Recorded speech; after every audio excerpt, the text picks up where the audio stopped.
effect in order to edit it for your use, which it would be great for like Adobe After Effects, Premiere Pro, video clips, or even social media clips, whatever the case may be.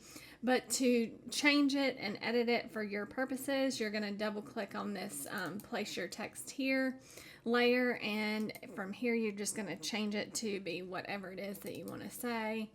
I'm going to change it to Ashley. Hold on, Ashley Bailey, or Ashley. I'll just do that. And I'm going to hit OK. And then down here, I'm going to click this, Bailey Designs. So if you get an error message that says that you don't have the fonts, basically you can either download the font or you can change it. It's not a big deal. You just come in here and change the font. But if you can't see the properties window, you're just going to come in here and click window and make sure you have properties selected.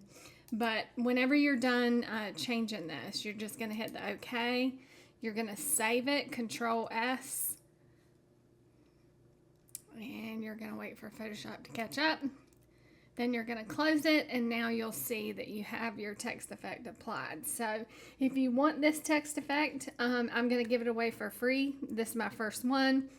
So just go ahead and click the link in the download or in the description of the video, and I hope you have a great day. Thanks so much.